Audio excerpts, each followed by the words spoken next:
रत्नागिरीत लोटे एमआयडीसी मधील योजना कंपनीतून वायू गळती बघायला मिळते। एकाच महिन्यात लोटे एमआयडीसी मध्ये चौथ्यांदा वायू गळती झाली आहे। वायू गळतीमुळे तालारी वाडीतील नागरिकांना त्रास होतोय। इथल्या नागरिकांचा सुरक्षेचा आरोग्याचा प्रश्न ऐरणीवर झालाय। वारंवार सांगून सुद्धा वायू गळती थांबत नाहीये। लोटे एमआयडीसी मध्ये वारंवार प्रदूषण होतंय।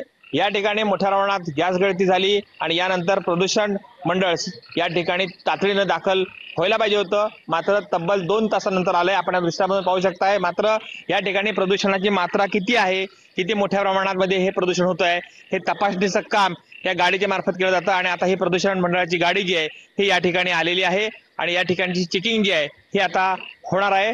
मात्र वारंवार जो मोठ्या प्रमाणामध्ये या ठिकाणी गॅस गळती होते, वारंवार या ठिकाणचं प्रदूषण होतं, या संदर्भात मात्र या ठिकाणी अहवाल सादर केला जाईल। आता मोजणी जी आहे प्रदूषणाची ही या यंत्राच्या माध्यमातून केली जाणार आहे आणि सध्या ही गॅस गळतीची तीव्रता किती मोठी आहे ही देखील तपासली जाणार आहे। सध्या वातावरणातले बदल आहेत, वातावरणात मिश्रित झालेला गॅस किती आहे हे तपासण्याचं काम आता सुरू झालेलं पाहायला मिळतंय। कृष्णकांत साळगावकर, टीव्ही मराठी, लोटे, रत्नागिरी।